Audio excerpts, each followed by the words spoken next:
अनीता चौधरी और न्यूज़ अड्डा पे आप सभी का स्वागत है। जय भारत, जय हिंद। देखिए, ज्ञानवापी मस्जिद पे वीडियोग्राफी को लेकर के कोर्ट की तरफ से 10 मई तक वीडियोग्राफी खत्म करने का आदेश हो चुका है, लेकिन जो अधिकारी नियुक्त किए गए हैं उनको वहाँ घुसने की गुंजाइश नहीं बन पा रही है। जो मौलाना हैं ज़बरदस्त तरीके से उनका विरोध कर रहे हैं और जो मुस्लिम समुदाय के लोग गेट पे खड़े होकर, वहाँ पे बड़ी संख्या में खड़े होकर उनका विरोध कर रहे हैं। अब ऐसे में समझना ये होगा कि आखिर क्यों मौलाना जो हैं कोर्ट के इस आदेश का ज्ञानवापी में मस्जिद में वीडियोग्राफी का वो विरोध कर रहे हैं, क्योंकि दुनिया भर की मस्जिदों में वीडियोग्राफी को लेकर के कोई संशय नहीं है। वहाँ वीडियोग्राफी होती है, आप जामा मस्जिद में जाइए, वहाँ होती है। जामा मस्जिद को लेकर के तो कोर्ट ने कोई आदेश पारित नहीं किया है, ये तो वहाँ पारित किया गया है जहाँ पे कंट्रोवर्सी है। जो तथ्य जो है और इतिहास जो है वो बताते हैं कि औरंगज़ेब ने क्या किया था और अब विरासत को वापस लेने का समय आ चुका है। तो जाहिर सी बात है कि वो तथ्यों के आधार पे भी होगा। कोर्ट भी सारे सबूत तथ्य जमा करके किसी के साथ भी अन्याय नहीं हो, कोई भी पक्ष जो है वो संशय में नहीं रहे, इसी की वजह से वो वीडियोग्राफी के आदेश दिए हैं। लेकिन वीडियोग्राफी को लेकर के आखिर इतना विरोध क्यों हो रहा है? अगर वहाँ पे मस्जिद ही थी, वहाँ पे मंदिर नहीं था, तो सांझ को आज क्या जाइए, होने दीजिए वीडियोग्राफी। ऐसी क्या राज छुपी हुई है कि मस्जिद को लेकर के मौलानाओं में अंदर से एक घबराहट सी मची हुई है, वो हंगामा बरपाए हुए हैं, वैसे तो ना जाने कैसे कैसे बयान दे रहे हैं। अब इसको समझने की कोशिश कीजिए। काशी में ज्ञानवापी विवाद जो है अब एक अहम मोड़ पे आ चुका है।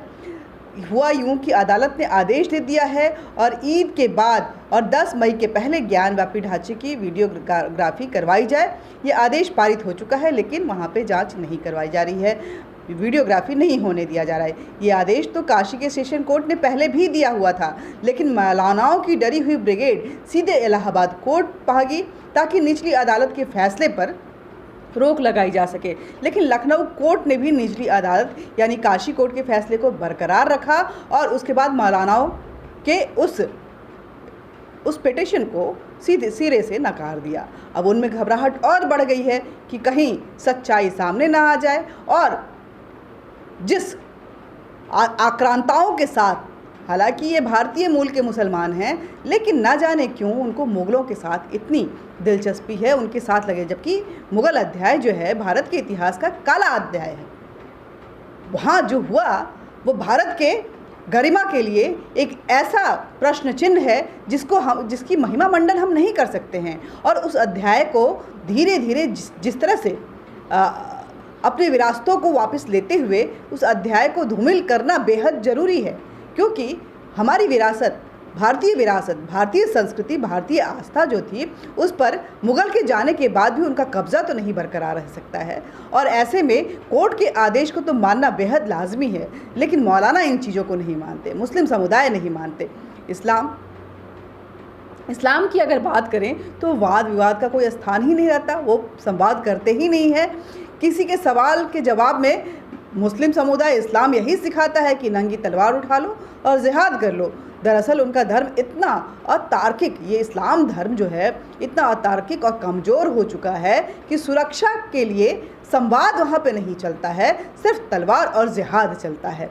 ऐसे में आवश्यक है कि सिस्टम को फॉलो किया जाए। अगर वो भारत के हैं, भारतीय संविधान को मानते हैं, भारत की न्याय प्रक्रिया को मानते हैं, तो उनको मानना ही चाहिए, लेकिन वो नहीं मानते हैं। वो सिर्फ इस्लाम को मानते हैं और शरिया कानून को मानते हैं। वो अपनी मनमानी हर देश में करना चाहते हैं। आज पूरा विश्व इस मनमानी वाली शरिया कानून जो है, इस्लामिक जिहाद जो है, उससे परेशान है। हर देश जो है इस पे लगाम लगा रहा है और काफ़ी हद तक कुछ देशों ने तो बंदिशें भी डाल रखी हैं, लेकिन ये नहीं मानते हैं।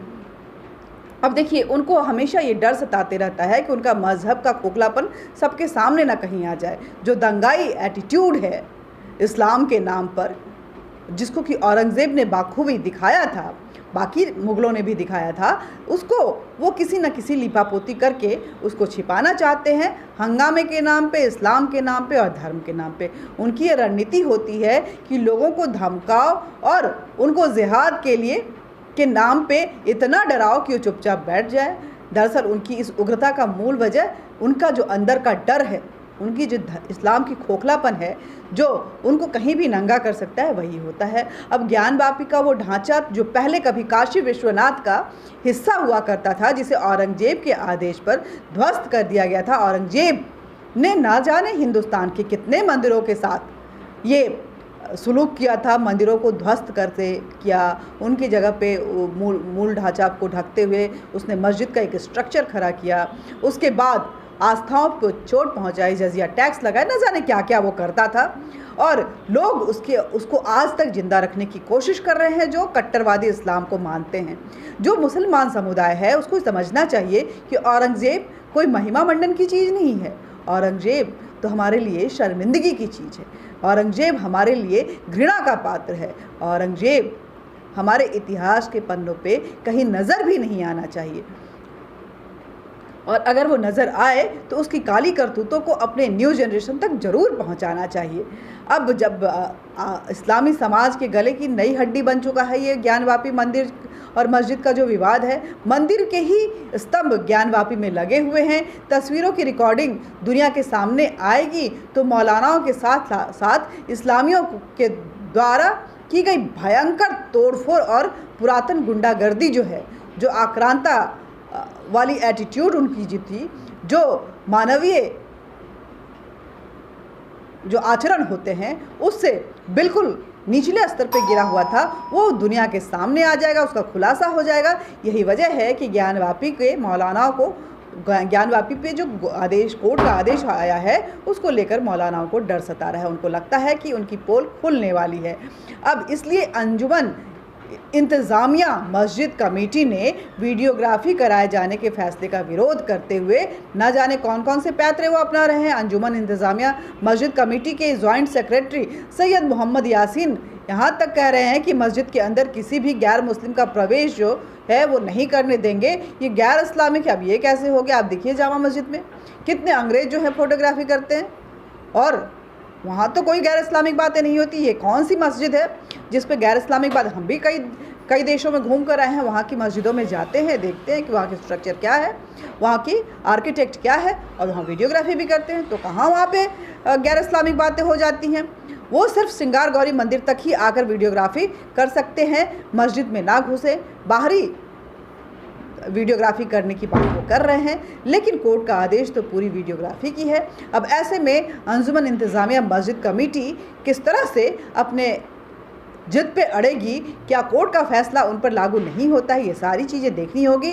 कोर्ट की अवमानना करते हुए मौलानाओं ने यह भी कहा है कि कोई भी परमाणु भुगतने को तैयार हो, कोई भी परिणाम, और देश कोई भी परिणाम भुगतने को तैयार रहे, क्योंकि हम ये होने नहीं देंगे।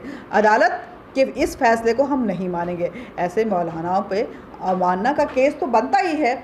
अब देखिए, जब 10 तारीख को एक बार फिर सुनवाई होगी तो कई चीज़ें सामने आएंगी, और कोर्ट क्या रुख अपनाता है वो भी देखना होगा। सच्चाई धीरे धीरे सामने आ रही है, और अंग्रेज जो कॉलोनियल सिस्टम के तहत, कॉलोनियल एजुकेशन सिस्टम के तहत हमारे ऊपर जो एक अजीब सी छाप छोड़े हुए थे, उससे हम धीरे धीरे बाहर निकल रहे हैं। औरंगज़ेब सहित कई मुस्लिम आक्रांताओं के घिनौने चेहरे इस आर्किटेक्ट, इस पुरातत्व और इस ढांचे के साथ साथ सामने आ रहा है। और सामने आ रहा है इस देश के मुसलमानों के भी असली चेहरे, कि आखिर इस देश के होकर, इस देश की मूल होकर भी वो क्यों उन मुग़लों का साथ दे रहे हैं, जिन्होंने इस देश को लूटा खसोटा, और हमारे धर्म पर, हमारी आस्था पर उन्होंने इस तरह से तलवारें चलाई थी। जय हिंद, जय भारत। मिलते रहेंगे और बातचीत भी होती रहेगी। हमारे आपके बीच बातचीत का ये सिलसिला, ये संवाद हमेशा बना रहे, इसलिए ज़रूरी है कि आप हमारे चैनल को, न्यूज़ अड्डा इंडिया को सब्सक्राइब करें, हमें लाइक करें, इस वीडियो को ज़्यादा से ज़्यादा शेयर करें और बेल बटन दबाएं ताकि आप तक नोटिफिकेशन पहुंचता रहे। साथ ही आप अपने विचार कमेंट बॉक्स में ज़रूर लिखिए। जय हिंद, जय भारत।